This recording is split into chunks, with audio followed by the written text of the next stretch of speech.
Good morning, everyone. I hope your day is off to a great start. We are back with another episode of our live broadcast series for our holiday showcase.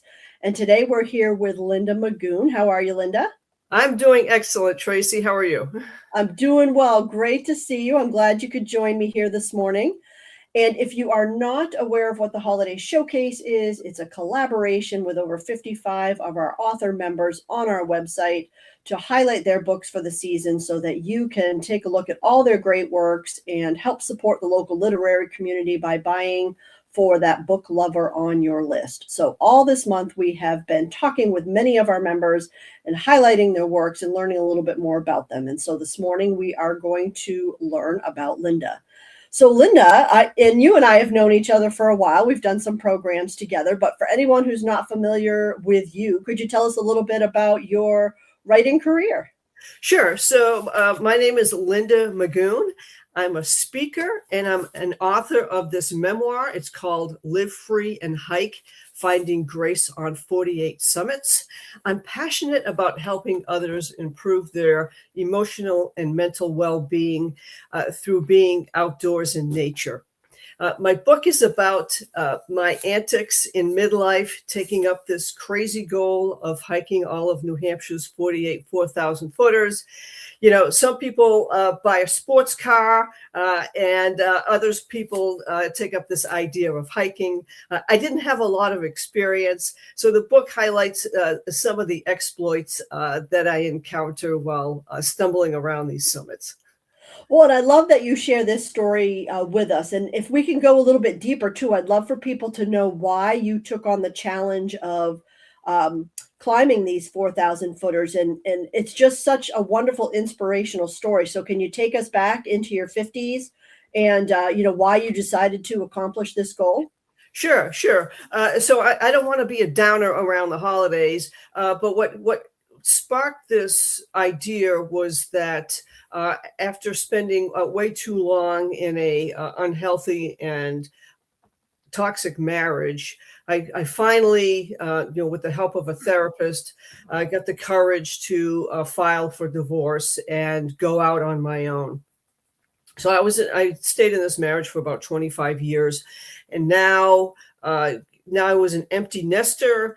I now had the time. I was still in reasonably good shape, and it was an opportunity to rediscover things that I wanted to do, right? And rediscover who I was, because now I had the freedom to do so, right?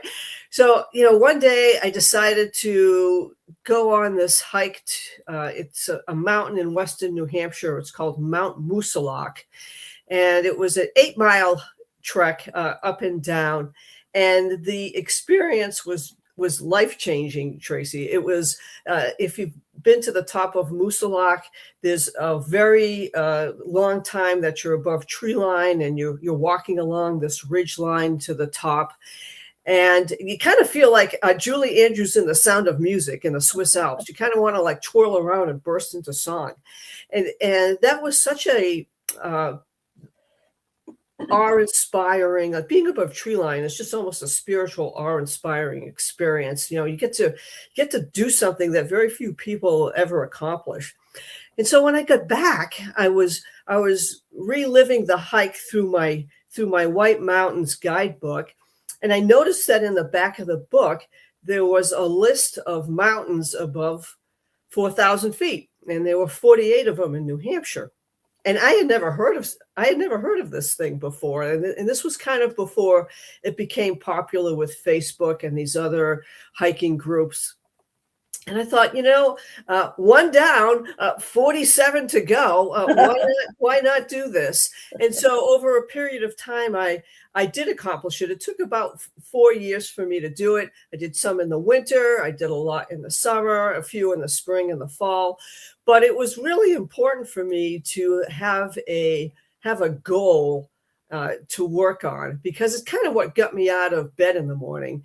Because even though I was divorced, there's still a lot of feelings of loss and grief that accompany that. You've had something for so long. And so it was a way to, one, process that, and two, just the benefits of being outside was, so, it was just amazing to have those endorphins, those feel good hormones, right? And to accomplish something. So it was something that really carried me post divorce, and helped shape who I am now. Well, you'll probably be the first to admit that Mother Nature is the best therapist. I Yeah, know that for sure. and there's no insurance either. Yeah, I know. Well, and So, Linda, did you do all of these 48 by yourself, or did anyone ever join you? Yeah, great question. I mean, I think part of the book, I don't want to give it all away, is that I did a lot of them solo, and it wasn't because I was this rugged, I want to go out there and prove to the world that I can do it. It was a combination of a couple things. One, it was logistics, because I was working full time at the time, and if an opportunity came up, like today looks like a great day to be outside. If it was a nice day and I didn't have any meetings and I could afford the time off, I just go. But another reason why I did a lot of those solo was I didn't tell anybody. And I didn't tell anybody about my goal because I didn't want to be judged. I didn't want people to worry. I didn't want people to think it was a stupid idea. But that was a mistake, because that's why I stayed in my unhealthy marriage for so long, is because I didn't tell anybody.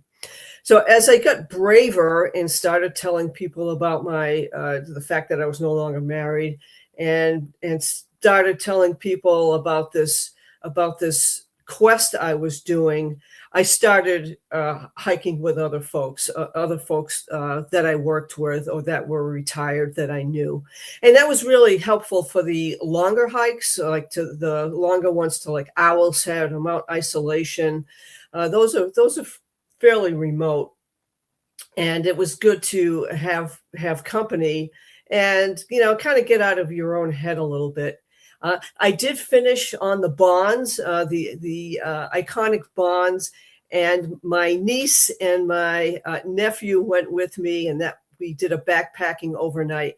And so it was really special to finish with family members, so we could share in the celebration. And my sister and her husband met us at the end of the trail with some champagne and, to toast a goal accomplished. So the short answer to your question is, yeah, most of them I did solo, but a lot towards the end I started going with other folks, for sure. Well, and I love that, and I love how family came together at the end to support you, because you had decided to, as you mentioned, bring them into the fold and tell people what you had been suffering with and now what you were doing to heal. So that must have felt very liberating, I'm sure. Yeah, it was. It was, it was such a growth opportunity. Not only was it physically challenging, right? To some of these hikes are 15, 16 miles in one day, but there's also that mental challenge as well, right? And so when you're hanging by your fingernails on the edge of some cliff, and you're wondering how you're going to get out of the spot, you're not really thinking that about your marriage and how you feel like a failure, right? You're kind of in the moment and you just want to get out of this situation. So it was, it was so beneficial on many levels. Well, and I'd be curious too. So tell me how the process went with writing the book. So I have to assume that when you took up the goal of hiking these, you didn't have a book in mind. In the back of my mind, I wanted to write a book. So for my process, and I'm a journaler anyway. Okay. So when I got back from Mount Moosilauke, I wrote about it extensively because it Okay. was so exciting for me. It was something that was brand new, and I did it. I accomplished it. I took a backpack that was 25 years old from the attic and dusted it off, and went with a hiking stick. I mean, I looked like Elmer Fudd out there. I'm surprised somebody didn't report me or something. I don't know, but anyway, so I kind of knew that I wanted to write a book. So my process was that I would go home and journal my hikes, and I still do to some extent. I have a hiking log, and I still write them down because now they're starting to get a little. At my age, they're starting to kind of glom together. And Yeah. Did I hike Mount Shaw? Yeah, I think I did that. Did I hike Jennings Peak? Yeah, I did do that. So, so as you work on more mountains and more hikes, it's important for me to write it down. So I had the makings of a book.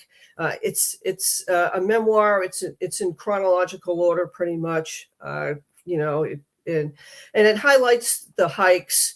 I think what made the book a reality, though, is a couple of things. One is writing it down, writing your goal down, and the second one is telling somebody about it. Yeah. And so that's how the book came about, is because I was only 4 or 5 peaks in, and I saw this. I'm going to read it, actually. Why not? Please. I saw this this public service announcement for a class. It was a press release in the newspaper, and the press release was right around this time of year, between Christmas and New Year, and it says, "Looking for help in identifying and achieving personal goals? Sign up for a 5-week workshop led by a certified life coach. Participants will define what they desire, identify roadblocks, learn valuable strategies to become more balanced and productive, and shift the inner voice to one of support. It'll be fun and inspiring." So I thought, why not? Why not sign up? Because I had the freedom to do so now, right? And so that was the first time that I told anybody that I wanted to write a book. Was at that conference. 30 strangers and one life coach by the name of Emily Clement. And I wrote on this tiny piece of paper that I wanted to write a book. I wanted to hike the 4,000 footers and write a book about it to inspire others. And so that was the catalyst for the book, was that one life-changing class. And I'm still connected with Emily today. Always looking for the next book. So yeah. So that's I love that. I didn't actually know that about you. What a unique story. Yeah. So when you're accountable to somebody, right? Like all our writers know, if all of a sudden things get done if you have an accountability buddy, and if you share what you're going to do and talk about it, and if you write it down, then that's when things start to happen. It goes from being a dream, right, to a goal, which is a dream with a plan. So especially if you're accountable to strangers. I find, if you're accountable to friends and you don't want to do it, you can apologize. They'll still love you. But strangers, they're going to make you, keep your feet to the fire. So that was smart to do. For sure. That was critical, having that life coach and telling people. But another thing that was super critical, Tracy, was that the New Hampshire Writers Project had a critique partner speed dating workshop that later that year, I think. And so I went to it not really knowing nobody. And I thought, well, why not give this a try, right? To see. And we came up with compatible critique partners.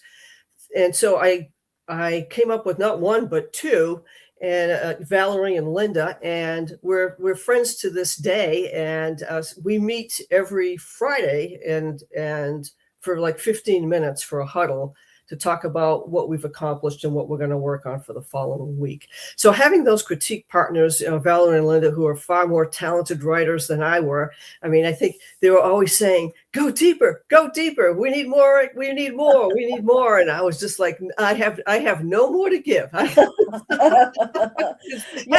that. I love that you found people that kind of fit in a niche with you there, and you're able to support each other. And I'm glad to hear that it came to the New Hampshire Writers Project as well, that you met these people. Yeah, I think they were totally instrumental in not only completing the book, but making it that much better.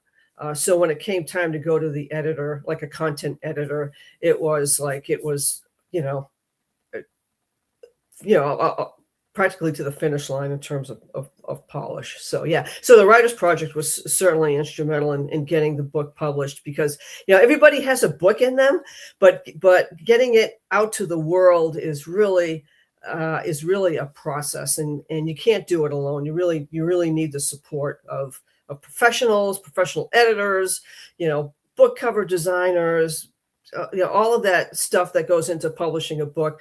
But plus you need emotional and moral support as well. So it all came together, and hopefully the next one won't be as exhausting. Well, Linda, this has been a wonderful conversation. I really enjoyed talking with you. And if you want to learn more about Linda, head on over to her website at lindamagoon.com. And you can learn more about her book and her experience as well. I also encourage you to follow her on Facebook. Right now, she's running a wonderful 12 days of Christmas with good hiking ideas, products, things you could purchase for that hiker in your life. And she talks a little bit more about her journey as well. So I appreciate everyone for joining us, for supporting the local literary community. And Linda, thanks so much for taking time out of your day to join us. I really appreciate it. All right. Thanks, Tracy. Have a terrific holiday season. You too. All right. Bye, everybody. Have a great day.